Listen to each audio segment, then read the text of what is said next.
जय श्री श्याम भक्तों, पौष मास का पावन महीना चल रहा है और इस पावन महीने में हम कुछ भी दान पुण्य कथा भजन कीर्तन स्नान या श्रवण भी कर लेते हैं तो भी हमारे जीवन में करोड़ों करोड़ों गुना शुभता फल की प्राप्ति होती है। बोले विष्णु भगवान की जय। इस महीने में भगवान सूर्य की पूजा करने से हमारे जीवन में मान सम्मान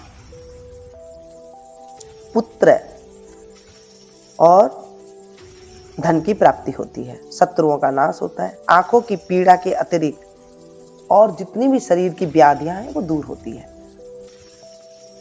सर्व मनोकामनाओं की पूर्ति के लिए भगवान सूर्य का व्रत यानी कि रविवार का व्रत किया जाता है। प्रातःकाल स्नान आदि से निवृत्त होकर साफ स्वच्छ वस्त्र पहने, शांत चित होकर परमात्मा का स्मरण करें। भोजन एक समय से अधिक नहीं करना चाहिए। भोजन तथा फलाहार सूर्य का प्रकाश रहते ही कर लेना चाहिए। यदि निराहार रहने पर सूर्य छिप जाए तो दूसरे दिन सूर्य उदय हो जाने पर अर्घ देने के बाद ही भोजन करें। व्रत के अंत में सूर्य व्रत की कथा का स्मरण करना चाहिए।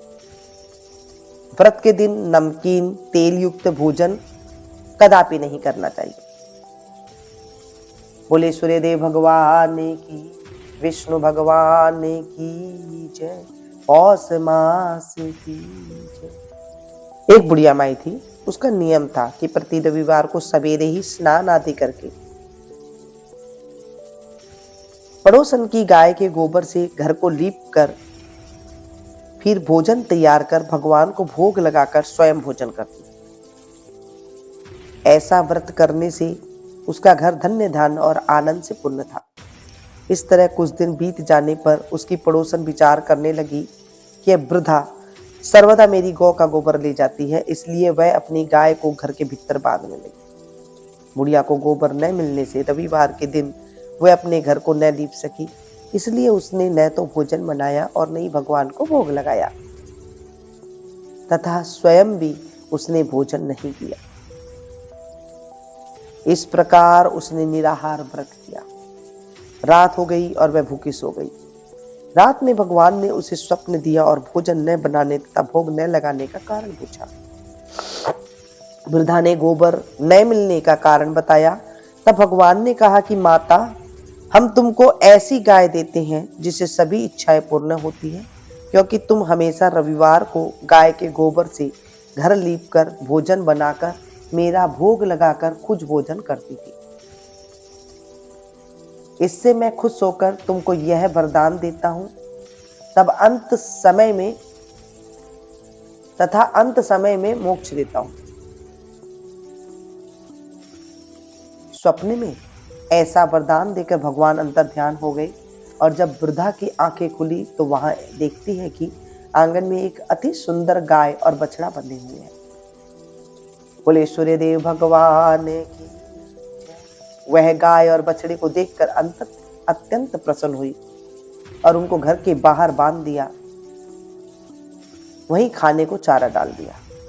जब उसकी पड़ोसन ने बुढ़िया के घर के बाहर एक अति सुंदर गाय और बछड़े को देखा तो द्वेष के कारण उसका हृदय जल उठा और जब उसने देखा कि गाय ने सोने का गोबर किया है तो वह उस गाय का गोबर ले गई और अपनी गाय का गोबर उसकी जगह रख दिया। वह नित्य प्रति ऐसा करती रही और सीधी सादी बुढ़िया को इसकी खबर तक नहीं होती देती। तब सर्वव्यापी ईश्वर ने सोचा कि चालाक पड़ोसन के कर्म से बुढ़िया ठगी जा रही है। भगवान ने संध्या के समय अपनी माया से बड़े जोर से आंधी चला दी। बुढ़िया ने अंधेरी के भय से अपनी गाय को घर के भीतर बांध लिया। प्रातःकाल उठकर जब वृद्धा ने देखा कि गाय ने सोने का गोबर दिया है तो उसने आश्चर्य की उसको सीमा नहीं रही और वह प्रतिदिन गाय को घर के भीतर बांधने लगी। बोले सूर्यदेव भगवान की। उधर पड़ोसन ने देखा कि बुढ़िया गऊ को घर के भीतर बांधने लगी है और उसका सोने का गोबर उठाने का दाव नहीं चलता तो वह ईर्ष्या से जल उठी और कुछ उपाय न देख उसने उस देश के राजा की सभा में जाकर कहा, महाराज, मेरी पड़ोस में एक वृद्धा के पास ऐसी गाय है जो आप जैसे राजाओं को ही योग्य है। वह रोज सोने का गोबर देती है, आप उस सोने से प्रजा का पालन कीजिए। वह वृद्धा इतने सोने का करेगी क्या? राजा ने यह बात सुन अपने दूतों को वृद्धा के घर गाय लाने की आज्ञा दी। वृद्धा प्रात ईश्वर का भोग लगा भोजन ग्रहण करने ही जा रही थी कि राजा के कर्मचारी गाय को खोल कर ले गए। वृद्धा काफी रोई चिल्लाई, किंतु कर्मचारियों के समक्ष कोई क्या कहता। उस दिन वृद्धा गाय के वियोग में भोजन न खा सकी और रात भर रो रो कर ईश्वर से गाय को पुण्य पाने के लिए प्रार्थना करने लगी।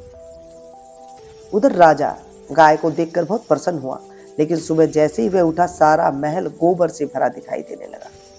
राजा यह देखकर घबरा गया। भगवान ने रात में राजा को सपने में कहा, राजा, गाय वृद्धा को लौटाने में ही तेरा भला है। उसने रविवार के व्रत से प्रसन्न होकर मैंने उसे गाय दी थी।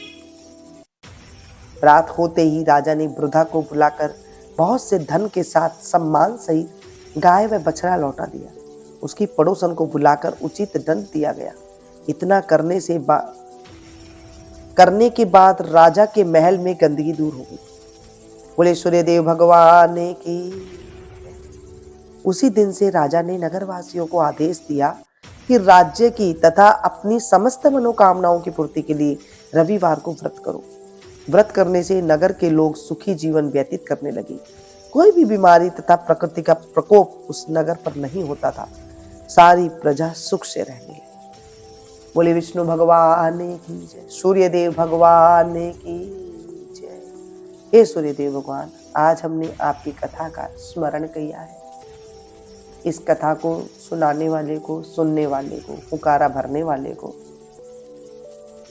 निरोगी काया देना, समस्त मनोकामनाओं की पूर्ति करना।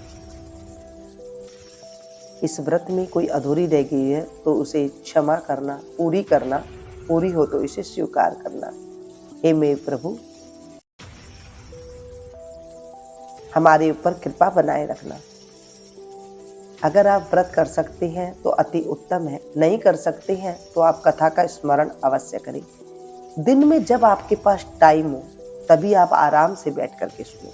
हबड़ा तबड़ी में आप व्रत की कथा का स्मरण ना करें, क्योंकि फिर ध्यान कहीं और होता है और हम कथा का स्मरण नहीं कर पाते हैं। व्रत करते हैं तो नियम के अनुसार आप व्रत करें। इस दिन आप नमक ना खाएं, आलू ना व्रत करें, नमक रहित व्रत करें। शांत चित्त होकर के, मौन रह करके व्रत करें तो हमें उत्तम फल की प्राप्ति होती है। बोले सूर्यदेव भगवान की जय। बोले सूर्यदेव भगवान की, विष्णु भगवान की जय। तमेव माता च पिता तमेव बंधु च सखा, तमेव विद्या द्रविणं तमेव सर्वं मम देव देवं। पापं पापकर्मं पापात्मा पापसंभवं, त्राहि मां पार्वतीनाथो सर्वपापो हरो हरो। त्राहि मां पार्वतीनाथो सर्वपापो हरो हरो। त्राहि मां पार्वतीनाथो सर्वपापो हरो हरो। बोले सूर्यदेव भगवान की जय। कथा सुनने से पहले एक लोटे में जल भर ले और उसमें थोड़ा सा लाल चंदन या फिर हल्दी डाल करके आप कथा का स्मरण करें। हाथ में थोड़े से चावल के दाने ले लें और उसके बाद कथा का स्मरण करके सूर्यदेव को आप जल अर्पण कर दें। अगर आप दिन में सुन रहे हैं और जल अर्पण नहीं कर पा रहे हैं तो आप कोई सिक्का रख लें, कोई पैसे रख लें पास में, और उसके बाद कथा श्रवण होने के बाद उन पैसों को इकट्ठा करते रहें। फिर जब महीना पूरा हो जाए तो गौशाला में जाकर के उसको आप दान कर सकते हैं, हरा चारा डाल सकते हैं, या किसी गरीब कन्या की शादी हो रही है वहां पर उन पैसों को आप दे सकते हैं। और इस तरह से करने से हमारी मनोकामनाओं की पूर्ति होती है।